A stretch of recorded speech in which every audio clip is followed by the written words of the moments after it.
Welcome in everyone to another live edition of 410 Sports Talk. I'm Glenn Martin here with my co-host James Haskell, who is on the road, currently behind the wheel of a vehicle, but didn't let that stop him from coming out and talking to you guys. How's the road, Jimbo? It's good. My eyes are straightforward. I'm focused on the road, and I've been thinking a lot about the Ravens today, hanging out with the family. I'll tell you what, Glenn, I've gone through some enemy territory today. Gone through Pittsburgh. Oh. I'm basically I guess I think we just passed Cleveland. So, making my way around the AFC North. That's right. Yeah. I certainly didn't. I wasn't looking forward to hanging around, but made it through the other side and excited to get to Chicago. All that being said, it's a pretty day out. Couldn't ask for too much better. So, yeah, man, we're here, ready to talk some Ravens. How you doing? Doing well.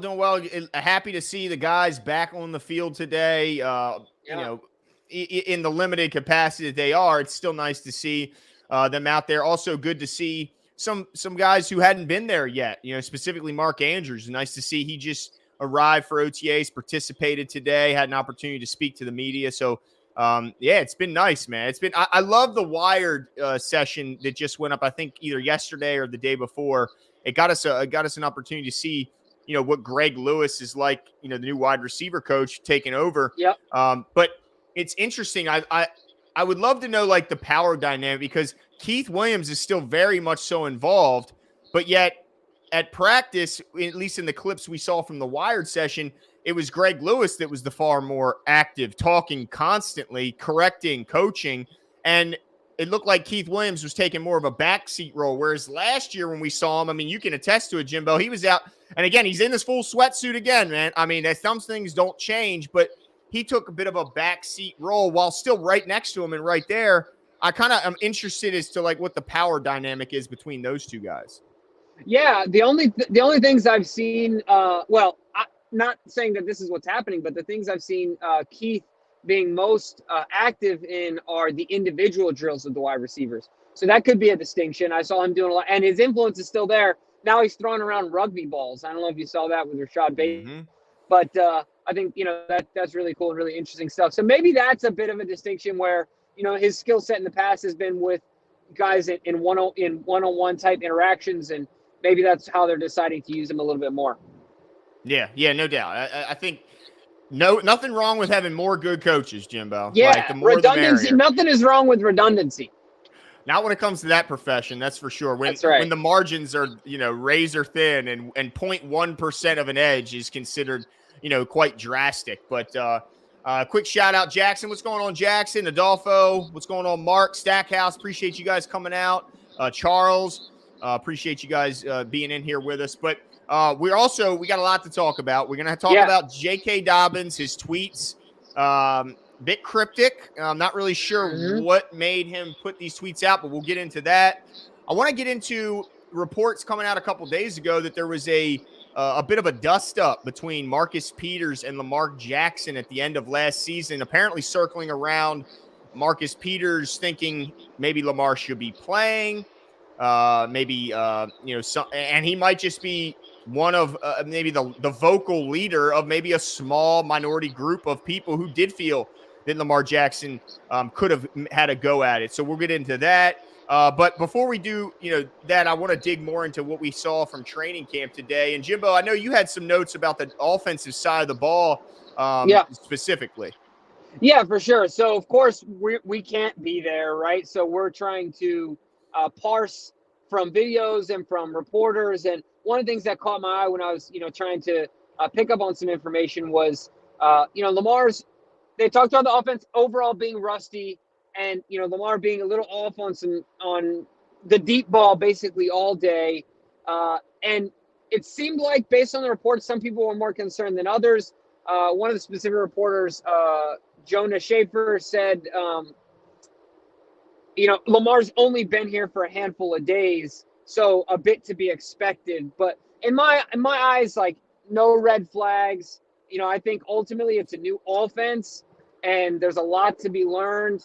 There's going to be a lot of growing pains. We want to get it out now. But, Glenn, I got two questions for you. One, does this cause any concern for you? And two, Does this give any validation to the people that were like, Lamar, you should have been there day one?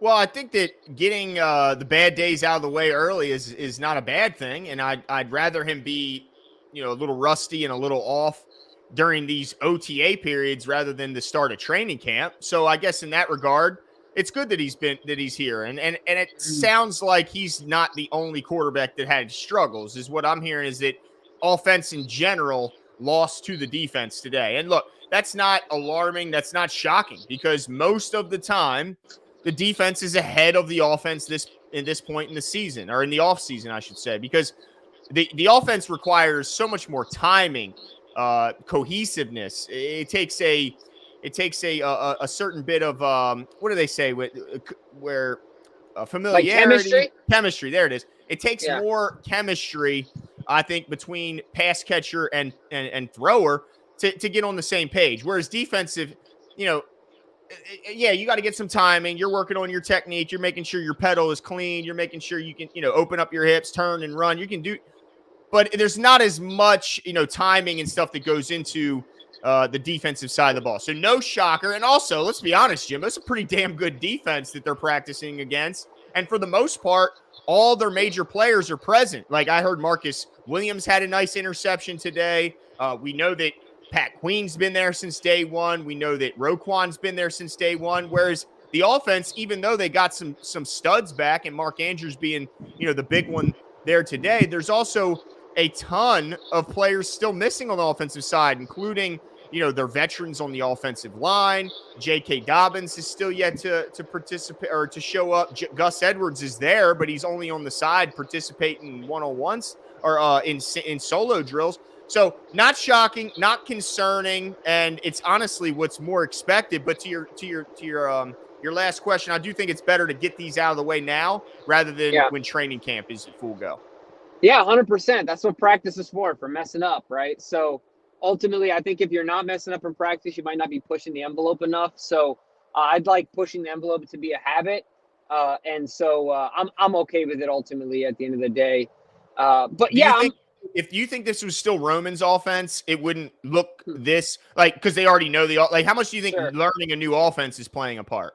Big time. I think that's playing a significant part in the lack of chemistry and the lack of cohesion and things like that. So yeah, I think it's everything, right? Because this is not just we're going to tweak the offense. This is like no, we're going to get down to the foundation of this thing and do it all different. Right. Oh, yeah. So, yeah, I think that has a lot to do with that. I bet you it's on days like this. I bet you it's pretty entertaining to see Monken out there just, air traffic control. I imagine him with orange cones, directing traffic, telling guys what to do, yelling at guys and in a good way. But based on what we've heard about him, he's very talkative, very vocal, very detail oriented, much different. Not that Greg isn't detail-oriented or anything, but certainly not the talkative out there in the middle of the field, demonstrative type guy. That's not Greg's style.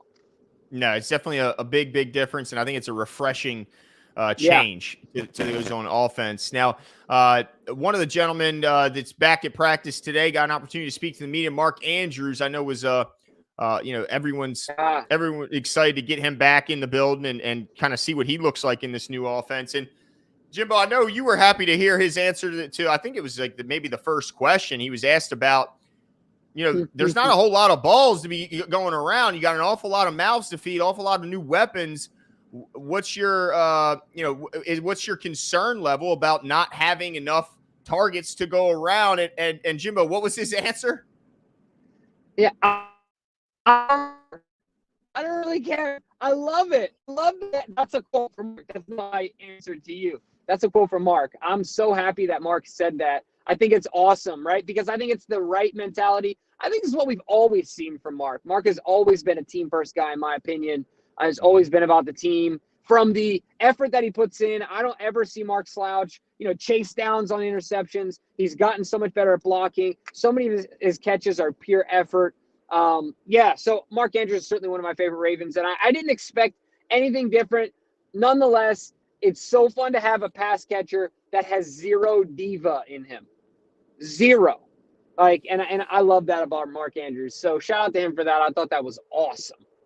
Yeah, I think he has a ability because he ultra competitive. Like we see sometimes last season where he was frustrated at lack of production, participation in the offense, and but it doesn't come off as like because he just wants to get his. It's because I'm pretty good and I'll help us win. So I'd like to be involved because I think it gives us the best chance to win. So I love that he's competitive, but it Yep. doesn't come off as selfish. That's kind of the part that gets me. But Percent. also, another. I'm trying. You're kind of breaking up, Jimbo. Sorry, can you hear me okay? Go. Yeah, that's better. Go ahead. Yeah, I was going to say, sorry, really quickly. When you're the guy, like, it's okay. It's not selfish to say, well, it's okay to have the frame of mind right now. Getting me the ball is the best thing for the team. Right? Like, and that's especially exactly if you're right and everyone agrees. Yeah, that's exactly how it comes off because Mark doesn't do it all the time. It's not like they're losing by 50 and he's like, dude, I need my 8 and 100 yards and a tutty. No, like we need ball. So anyway, I agree with your point there. I think that Mark does a really good job at that. He's team, man. No doubt. And he expressed no surprise here that he was extremely happy Lamar Jackson got his deal done. He says, I just thank God. It's just a lot of stress to relieve.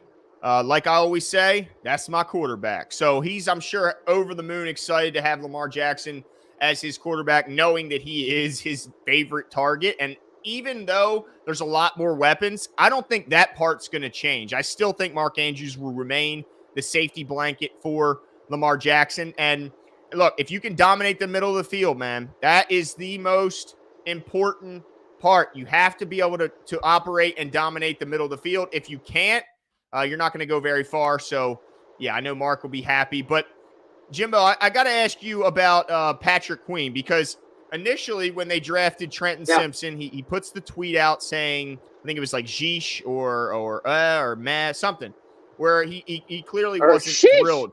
Yeah, Sheesh, that's what it was. But he showed up at everything. He's been at football school. He's been in the first week of OTA. He's here again at the second voluntary OTA. And so he was asked about, why is he coming to these volunteer OTAs after, you took down the images from your social media that showed the Ravens after the Ravens say they don't want to do your pick up your fifth year option. And he says, as anything in life, you go through emotions. It may take some longer to get over them. I just had many talks with many people, and I got let's see, and I got different outlooks on it. I came to the realization that not everything is a bad thing. The front office, I talked to them a little bit, and they kept me grounded and let me know what it really was and how they really feel. At the end of the day, this is the place I want to play.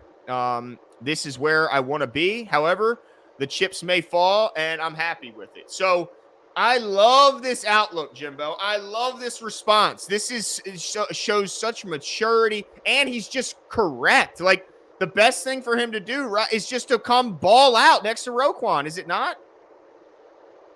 Yeah, 100%. I think this is so awesome and a leap for Patrick because if you remember, he got drafted, young kid, came off an incredible team. I mean, he had every reason to be as high on his horse as any of us ever could be, right?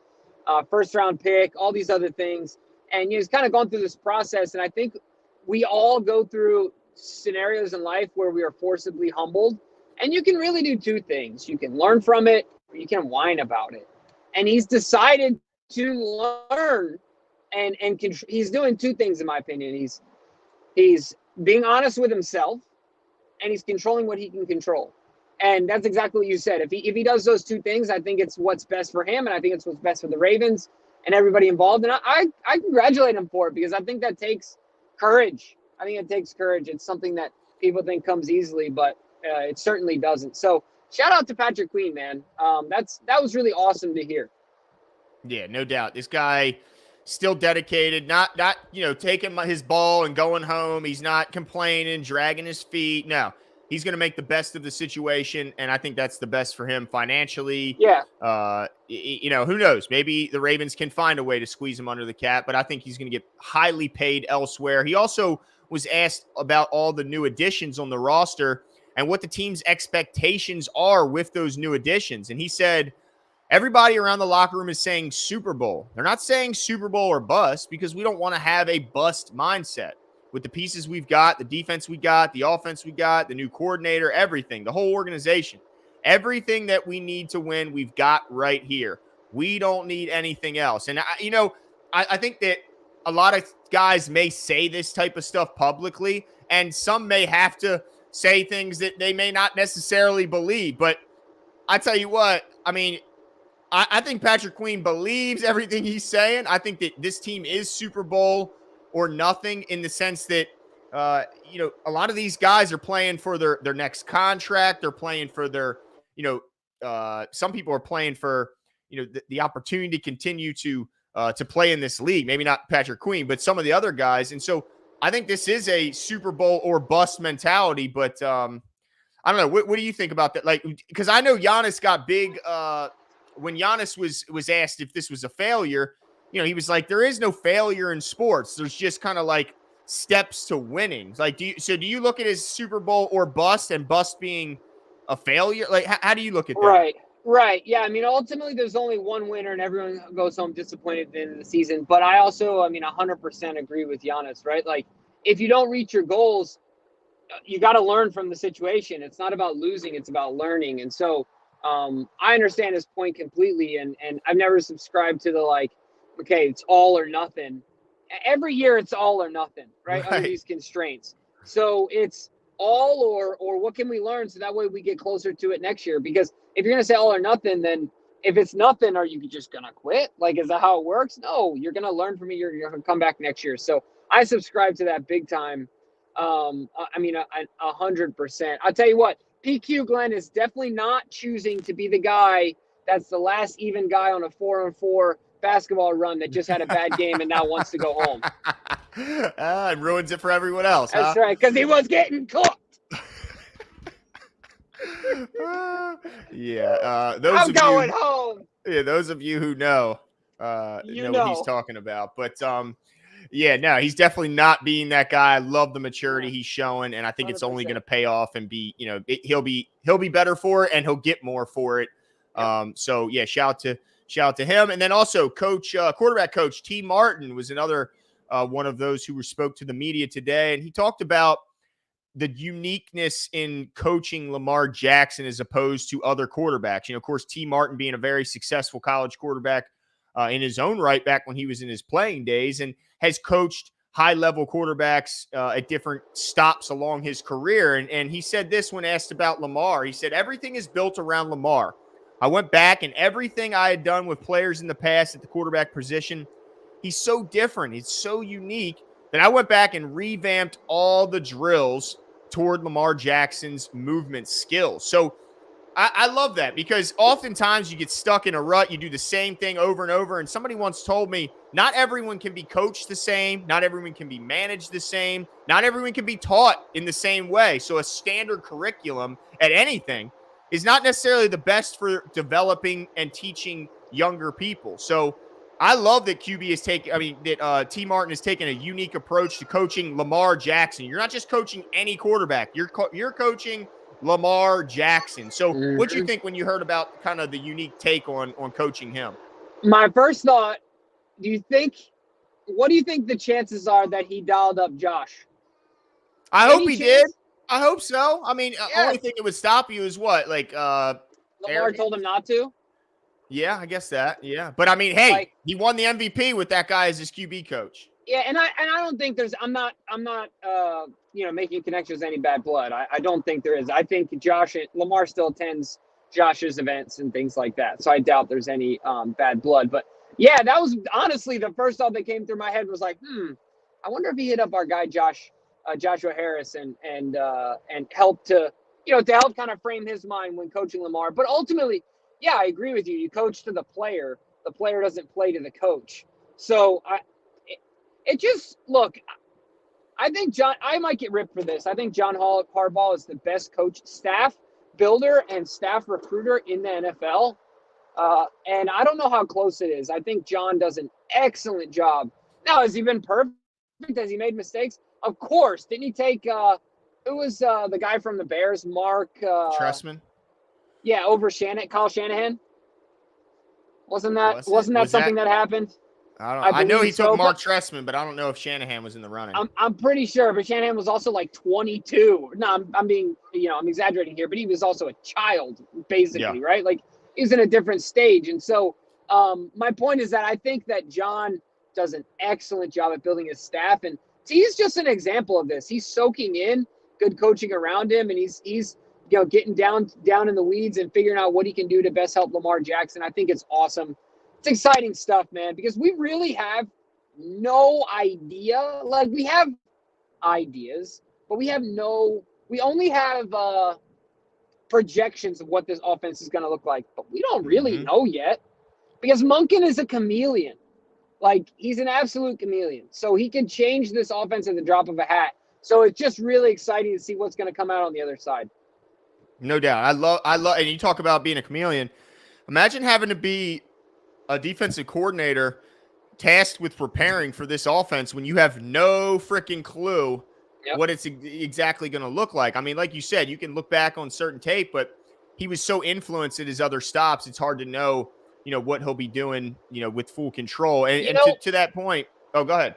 I was going to say, I'm hoping to a certain effect. Do you remember when the Patriots defense would come out, and even their offense, but when they were in the middle of their run, like, the defense would come out and their scheme would be so drastically different than the week before, because ultimately their objections were different, and they had the framework to change in a way that was quick, right? And so I'm interested to see. I feel like we have that type of potential because our run attack can be so dynamic and our passing attack can be so dynamic. So is it going to end up being a pick your poison type thing? Will the game plan be different every week and drastic enough for the average person to be like, wow, we threw it 40 times this week and we ran it 40 times last week and we were equally successful as both? Now, it's a dream scenario, but I think we have the talent to do that, where other teams, I don't think they're well-rounded enough to do that.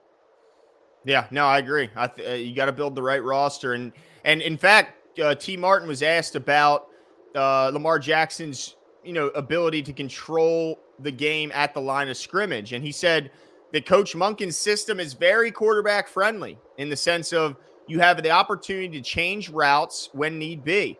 You do a lot of doctoring at the line in terms of protections. It's not that we didn't do it in the past. We're just doing it more of it, and we're going to be more vocal about it. So you'll be seeing him operate at the line of scrimmage a lot more. And he said with that growth and with that responsibility, it comes with added responsibility with film work that you have to put in, extra work you have to put in on the field, and to where you're right most of the time. So it sounds like this is a lot more freedom for Lamar Jackson in this offense as far as game, like at the line of scrimmage making changes, but it also sounds like a lot more responsibility for Lamar. He has to crack open them books. Exactly. He's got to make sure he knows this inside and out. So when you hear that, does that get you excited? Does it have you, any nervous because he hasn't been asked to do that? What's your thoughts on that? Yeah, I think so. This is what I'll say about this. It gets me excited about the potential of it. And all I can do is go based on what I know that Lamar likes and knows how to work. And he's never seemed unprepared. He's never seemed mentally unprepared, in my opinion, and what I've seen. So it does make me a little nervous because we just don't know if he's ready and willing, because some guys just don't want to do it. Like, we've all heard the stories of Mike Vick having the playbook in the back of his trunk and not looking at it. Just whatever, right? I'm not saying Lamar is that, but some guys just simply aren't willing to do it. And then when they are, it's too late in their career. But I've only seen the opposite of that from Lamar. So it gets me excited. And I'm hoping it takes advantage of this opportunity, because I think what this does for Lamar, if he can have, ultimate success here in offense, it gets rid of any, I think absolutely stupid and ridiculous, categorizations that people will say about Lamar, right? Because they'll say, oh, he's different than a Pat Mahomes. He's different than a Joe Burrow. He's not commanding the offense, where he's just getting up there and saying, hut with 4 seconds left on the play clock. It's not the same dynamic. He's not this true atypical quarterback, which he's not. We don't want Lamar to be. But my point is that if he can be the best of both worlds and still be Lamar Jackson, I think it would, not that any of this matters to him, but we're in the media, so it matters to us, and we're Ravens fans. So I hate when people say this crap about Lamar. So it's exciting for me to just have one less thing that people can say about Lamar when he gets up there and he's got full control of the offense and he's running the show. Yeah, no doubt. This will be a fun season. Also, a lot of maybe prove it wrong moments for Lamar Jackson if he plays well. But that, I think we expect him to, but he still has to put the work. It's like when they asked Nelson Aguilar about the talent in the room and the expectations and, kind of where he expects this offense to be. He said, I loved his answer. He just said, as hard as we're willing to work. It's not all going to be given to us. So, yeah, we have the talent, but now we have to put the work in or it means nothing. So I love that outlook because oftentimes, you think the best paper talent wins the Super Bowl, but it's almost never the case. The best team on paper rarely ends up being the final team standing. So remember that Browns team that was all over ESPN and Sports Illustrated with OBJ? Remember the Eagles team when they got Nnamdi Asomugha, they got Mike Vick, they had they were the I can't remember, but one of the free agents they brought in named them the super team or something. And they were horrible. Yeah, you're absolutely right. Now, Glenn, I want to take a quick pivot, and I want to talk about something that's been on my mind since our live show last Saturday, and that is, first of all, Kadri absolutely LOLing on the idea of Zay Flowers being our number one wide receiver by the end of the year, which I'm standing on ultimately because we don't know what the other guys are going to be. All that being said, I'm not a Super Bowl wide receiver. I'm not a Super Bowl winning wide receiver, so it is what it is. But this is what I want to talk about really quickly from you because something I've been thinking about. In my mind, the utilization of Zay has been a lot of get him the ball early type stuff, early and often, right? Just get him the ball, see what he can do in space. Talking to a friend of mine, so talking to Craig, handpicked, of course, we've had him on the show a couple times. He helped us out with the draft. He said, I understand your point and I understand the idea of that, but I believe that Rashad Bateman will be the slot receiver. And I think that Zay and OBJ will be your two outside receivers. If you watch Zay's tape in college, almost exclusively an outside receiver. Even though he's a smaller, quick guy, doesn't, you naturally want to plug him inside. I think Bateman has done a lot of good work in the slot, and he's already a bit more proven. So I kind of want to get your thoughts there because, I'm not backing off my take. I still think that ultimately it comes down to whoever's the healthiest in that room. And right now, I guess all we can do is go on history. So I'm inclined to say it's going to be Zay Flowers. But what do you think about who's going to end up being in the slot? Because in my mind, I kind of automatically plug Zay in there. But Craig got me thinking a little bit, so I kind of want to get your thoughts on that. Well, I'll say this: when you were saying it, and I had Kadri next to me laughing, I'll be honest, Jimbo. I jumped on board with Kadri because it was the smarter, easier route, and it gave me an opportunity to kind of rag on you a little bit. So I was all on, but in reality, deep down inside, I think production-wise, Bateman and Flowers will numbers-wise, as far as catches and yardage than OBJ. So I do think he'll be – I think I got him at number 2 as far as production behind Bateman.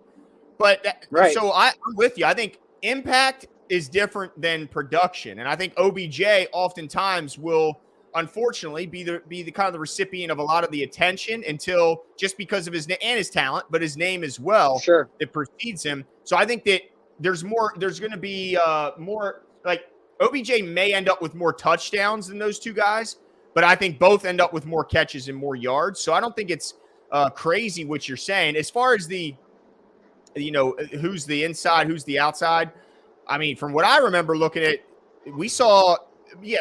we definitely saw a lot of Zay outside, And certainly, but we also saw a lot of them in the slot. And I don't think there's going to be like, all right, OBJ's our outside, Flowers is our other outside, Bateman's the inside. I think they'll move them all over because they're just that talented, that versatile. And why not continue to keep the defense guessing by putting those guys in all those positions? So I think they're each going to have their opportunity to play on the outside and the slot because they all three can do it. Yep. But I don't think it's that crazy, even though I made it seem like that when I was it's okay. It's okay. You know what I mean? It's okay. I've been on an island before. Don't you worry. I mean, this guy is so excited. I just love his personality. Like when you talk, like his smile is so freaking infectious. When that guy smiles, like he just makes you smile. I'm sitting there watching a video of him talk. I'm smiling like an idiot. Are you like TJ? Remember TJ said smile in the picture? Smile! He's behind the camera and he starts smiling. Yeah, like he just seems like a guy that just loves football, like loves him some football.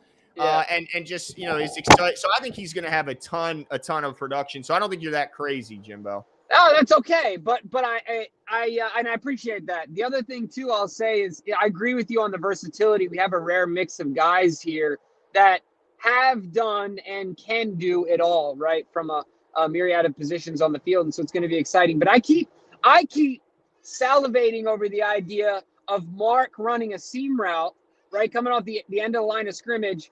And stacked next to him or in his proximity is Zay, who's underneath, right? Where like Mark's just getting all this attention, and here comes the ultimate like jitterbug in Zay Flowers, and all Lamar's got to do is dunk it to him, and there's not a guy within 5 feet of him, and as soon as the guy gets close, it's like, well, here we go, you know what I mean? So that just gets me really excited.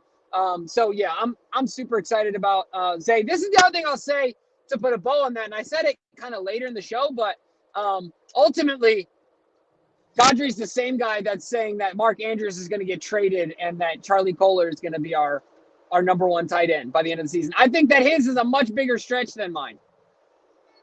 Yeah, well, yeah, of course. Now, I think he was asked for a hot take, and that might be the difference here. But hey, he put it out there on Twitter. By the way, just so you know, as far as the snaps go, last year, 337 snaps out wide, and he had 166 snaps inside. So, definitely more outside, but 166 is not like he, didn't go inside. So this guy can obviously do it all and play anywhere. And don't be shocked if we don't see him on a punt return, maybe also to take full advantage of his ability to move with the ball in his hands. Now, speaking of these pass catchers, I want to talk about a bit of drama that's been dropping today. Now, he's not a pass catcher, although we do expect his pass catching to increase in a big way this season under Monken. Some cryptic tweets came out from J.K. Dobbins, and I got to get your take on it because, I know I'm going to sound like an old man. I don't have a personal social media. We do it for the show, but I don't have one. But I got to just say, and Patrick Queen, now he came to the mature realization that he probably shouldn't have tweeted what he tweeted, shouldn't have removed all the Ravens stuff from his social media, but admitted that emotions can sometimes, get the better of you. But he tweets today that, let me just pull it up. He says, Baltimore, ... Ravens flock. I hope I'm here till the end of my career, ... I love you. And then he tweets out, I don't know, though, sadly, which was a little bit odd. But then just to make things even more confusing, he then tweets out, I'm Baltimore to and through till I'm gone. So what the hell is JK doing here, Jimbo? I think ultimately it's just one of those unfortunate scenarios where he's thinking out loud he's tweeting out loud. He's tweeting his thoughts out loud, right? Because it's negotiation season. He's coming into the third year. He's a second-round pick, so he's got 4 years. I'm sure his agent's pushing, and they're talking, and the Ravens are like, look, we want to see you healthy, right? We want to see you healthy. Wait, this is his 4th year. Yeah. Yeah, for sure. So this is contract year. This is what it is. So he's trying to get some contract year. Yeah, he's trying to get some money, and look, maybe he's putting some pressure on him, but I think ultimately he's just thinking out loud and saying, look, I want to be here. But ultimately, I don't know. And this is just weird to us, I think. And like you said, it sounds a little old manish, but I totally understand your point in that, like, sometimes it's good just to keep things to yourself. Not everything has to be said. Or you can share it to your friends and close family. Right. Especially on social media. You know what I mean? Have your circle and just keep some things to yourself, you know? So, look, ultimately, I think JK is going to be a huge benefactor of this offense, and I think he plays well and balls out. But I think the Ravens might have come back to his agent and say, look, we're in wait-and-see mode. But don't be surprised if an extension comes down middle of the year. It's week 6, he's balling out. Boom, there goes the J.K. Dobbins extension, right? Yeah, I guess so. But that was kind of my next question is if he does ball out, is he simply putting on tape for another team? Because do you realistically see the Ravens paying a running back when they, you know, they're paying their quarterback, they're paying their tight end? I mean, do you realistically think they would sign him, or is he playing for a contract elsewhere? Yeah, because the other thing you got to think about, so with Lamar's, so adding to your point, to your question, Lamar's deal is done now, so there will be some casualties. And we have 2 running backs that are already not on rookie deals, so they're getting paid more than the rookie, right? Like, maybe not a first-round rookie, but Justice just signed a deal. Now, these aren't huge deals, but if you're talking about allotment to the running back room, right, this is more than just drafting and developing a guy. So now if JK gets we'll assume that JK's deal would be the biggest of the 3 in the room. Is that a sustainable thing, you know, with the increased cost of, you know, the yearly hit of Lamar's deal? That's a great question. And so I don't know at this point, right? I don't know. There's always options. There's always things they can do if they decide to pay JK. But he might end up being a casualty of Lamar's salary doubling for, you know, from last year into this year for the next 5 years, right? Yeah. It's just, you can only do so much when you're paying your quarterback. It's the ultimate conundrum in the NFL. That's why the ultimate advantage is having a quarterback on a rookie deal. No doubt. And hopefully not playing like a rookie when he is on that rookie deal.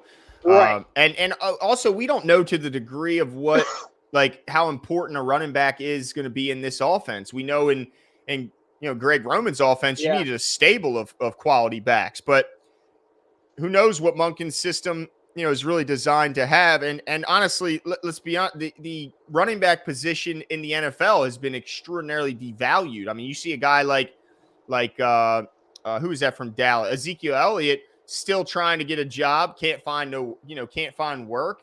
And Dalvin Cook, you know, they're trying to trade him out in Minnesota. They haven't found a partner. It looks like they could be on the verge of releasing him.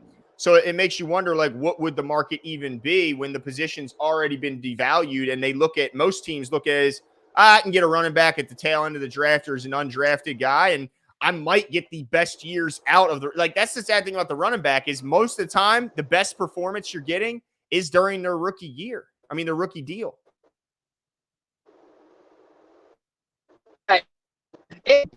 Certainly for the running back, I do find myself feeling some type of way and empathy towards those guys.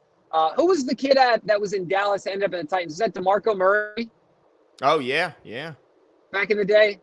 Yep, never was the same after you remember that whole scenario? Didn't they end up right, and they franchised him that last year. Isn't that how it worked? And they ended up leaving, and they juiced him for all he had, and that was it. Yep. Yeah. You know, I do feel bad for those guys, certainly, but I just especially I don't for know JK because he lost all that time with the injury. It's like Yeah, but I'll tell you this. The one thing JK can say is that every time I've been on the field, I've done nothing but been one of the best in the league. Right. Yeah, that's true. That's true.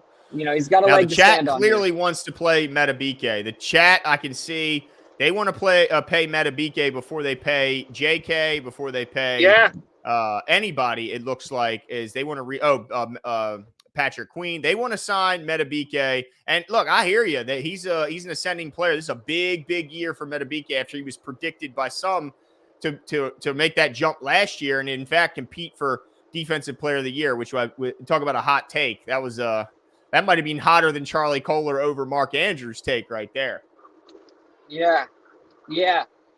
So But that's a perfect name. I mean, we can go through and bring up other scenarios. Maybe we do a video on that later on. We dig deep in the priority list of signings of, as far as roster retention moving forward. But yeah, it's a perfect name. I mean, there's so many examples of guys like that where it's like, who would you rather pay in comparison to a JK or, name another name, right? So that's a great one. I mean, it's going to be interesting to see what Meta BK does this year.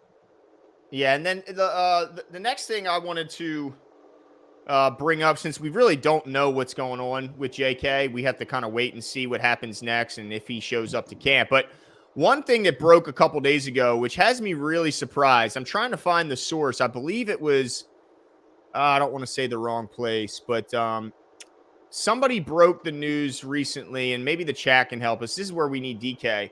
But yeah, a report came out just a couple days ago that was saying that maybe the reason Marcus Peters isn't here right now or won't be brought back by the Ravens is because apparently he had a bit of a dust-up with Lamar Jackson at the tail end of last year. And at least from the report, it's saying that it was based on the fact that Marcus Peters felt that Lamar Jackson could have played through the injury and should have been out there with his team rather than, waiting to be 100%. And he's not the only guy we've heard talk about it, but apparently he was spewing some he was spewing some vitriol in the direction of Lamar Jackson. So I got to imagine if we're hearing now from him, we heard Sammy Watkins mention it to the press last year before backpedaling. How big of a group do you think that is of those who thought, I'm not 100% either. I'm only at 50, 60, 80%. Maybe Lamar should play at whatever percent he is, like I am. And also, do you think that that's something that's preventing Marcus Peters from being brought back to the Ravens? Yeah. So after you said also, you cut out. You just ended your question. So do you think that there's at least a small group that had those same feelings about Lamar, that he should have been playing in that playoff game? And then do you think this dust-up could be the reason Marcus isn't here? Yeah. So to the number, I'll answer in chronological order here. I do think now that, Marcus that story has been made public. And like you said, if it's one, it's an anomaly. If it's two, it's a trend, right? And so what other guy, I would be willing to bet that it's probably the over 30 or 31 club, where the guys that realize how hard it is to get to be on a team this good and this talented, and knowing how close they were if Lamar had been healthy, in comparison to the young guys that still think the window's wide open for them and maybe don't quite realize yet that opportunities like this don't come around as often. So I understand both sides of it. Self-preservation is important. Lamar wanted to get paid and things like that. But I also understand Marcus's side, and that type of passion and all or nothing, all chips on the table type mentality is one of the reasons that Marcus is great. So I do think that I would be willing to bet that there's another handful of guys, 3, 4, 5 guys that probably agree with Marcus and really wanted Lamar to be out there. But simply didn't say it publicly, and their story didn't get out there. I also wonder, I would have loved to be a fly on the wall in that scenario. Like, Lamar doesn't seem the type of guy that is gonna. Marcus is much more vocal and demonstrative than Lamar Jackson. So, how does Lamar respond in that scenario? Because Marcus ain't holding back. He's simply not. So, I'm curious to know what that was like. But ultimately, to your second question, I'm going to say no, Glenn. I still think there's a chance that Peters does come back. I don't think that it's something that – I think if John went to Lamar and said, hey, this isn't, unable to be repaired, right? This isn't – because Marcus is good. We know Marcus is good, and he can change his team. I don't think Lamar's the type of guy that would be like, no, I don't want him around. Remember when Trey Lance was complaining about Jimmy G still hanging around? And he's like, that insecurity Lamar does not strike me as that type of person. So I think he'd be over it, right? So I don't think that would be the reason. The only way it would be is if it was so bad that the coaches just feel like they can't trust Marcus anymore. But I just don't think that's the case. So do you think it's mainly money driven? I do. Okay. Yeah. I still think that if I was a betting man, I don't know what the odds are for landing spots of Marcus Peters, but I think that the Ravens have still the best odds. Nice. Yeah, that'd be nice to hear. I mean, look, everyone when you're on a team, you'll have dust ups with your teammates. Certainly offense versus defense, I think would be more likely. But man, I just hope that he didn't say, because look, when we get angry, we get upset, sometimes we say things that you just can't take back. You can't, once the bottle's open, it's open. Like, I just hope that he didn't say any of those unforgivable things. You know, there's certain things, certain lines you can't cross, even when you are in the heat of an argument. So I just hope that he didn't say anything that's not, I always tell people, like, when you're mad, take a couple deep breaths, because you could say something that could permanently change your relationship with the person you're mad at, and it could be something that you're going to get over in a couple deep breaths. So hopefully there's no, this isn't going to prevent him from coming. But also, I hope that he's not just the vocal spokesman for a small group who are still here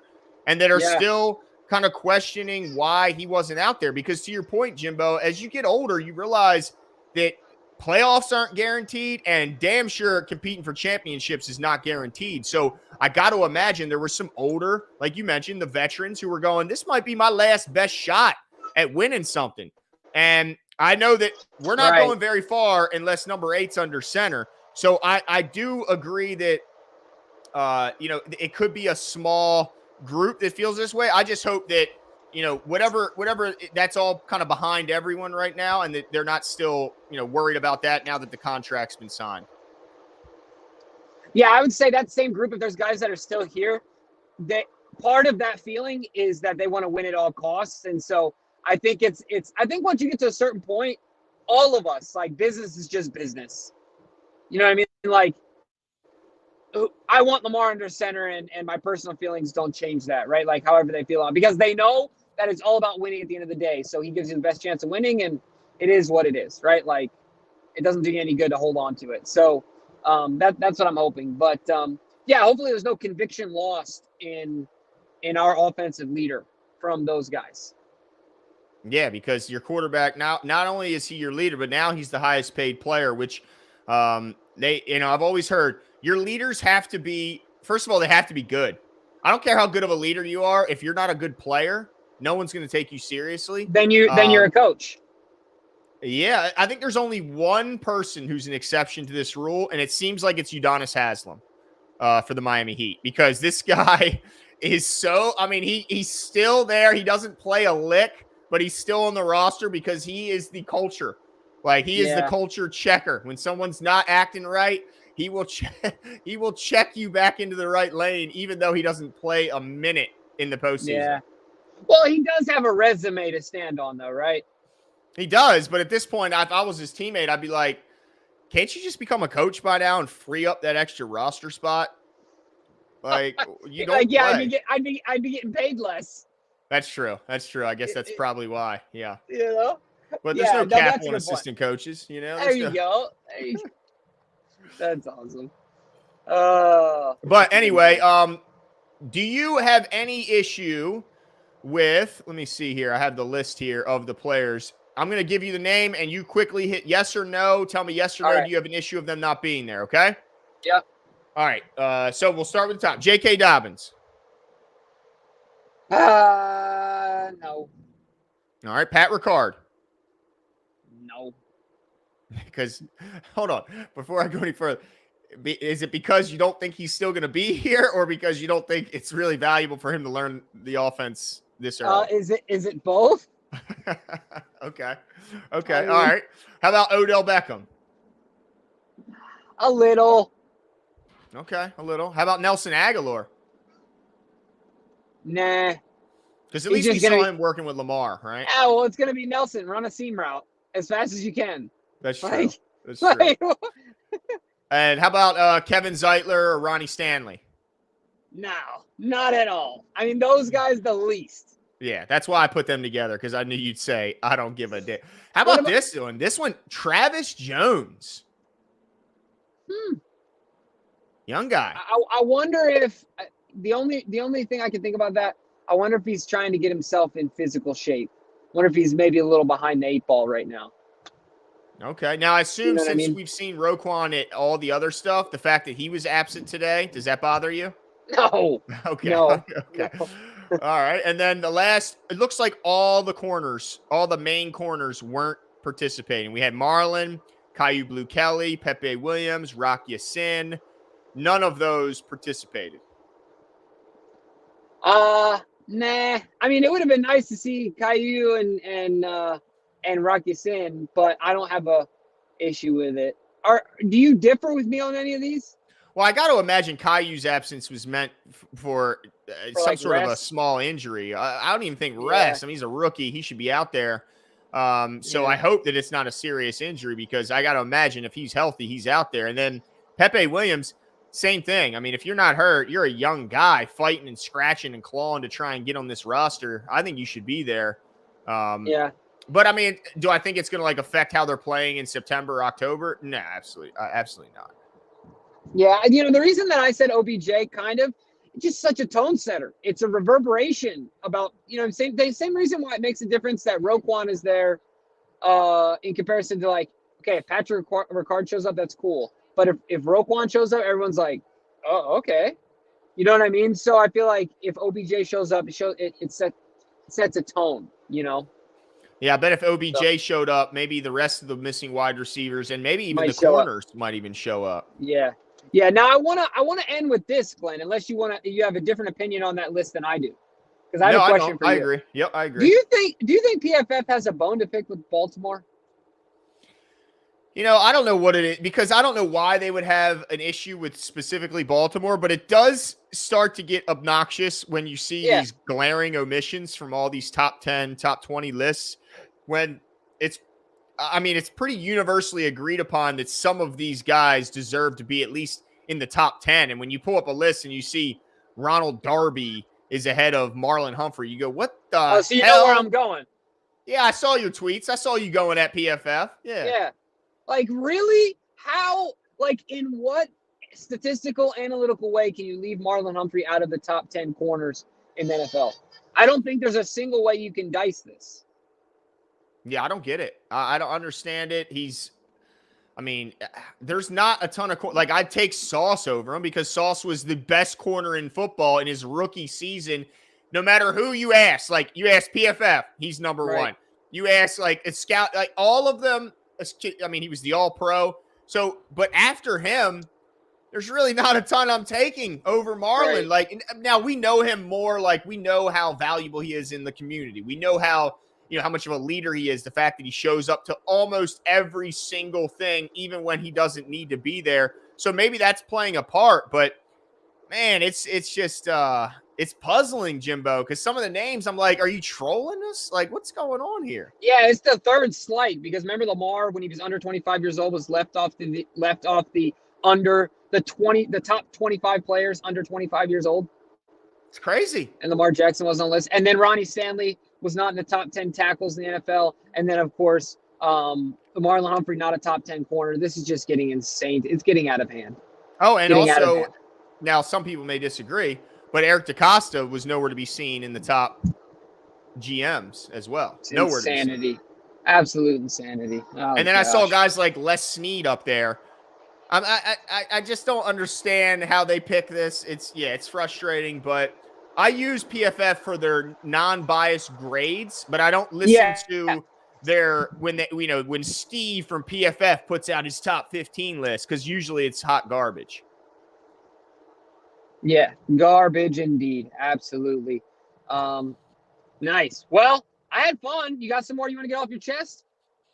No, that's my list has been crossed off. We've talked about it all. Now, of course, if there's any breaking news, we'll be back on here. But I know next week, don't miss Jimmy too much, because I believe it's next week, right, Jimbo? That's correct. Yeah. Yep. So you'll be getting a heavy dose of the G-Man. I'm going to be efforting to get some guests in here, so it's not all on just have to look at this mug all day. But I'm going to be efforting to get some guests on here. Well, of course, we're going to expand, and next week will be really the kickoff of some more Orioles talk, which I know fans are excited about. Third best team in the league right now. So it's a big, exciting time to be a fan in Baltimore, and we will keep you up to date on all your news. Thank you guys so much for coming out and joining us this evening. Please, everyone, wish Jimbo happy travels in his vacation. Hope all goes well with you and your family. Hope everything, is stress-free as it should be on vacation. And that's it for us tonight. We will. I'll be back next week.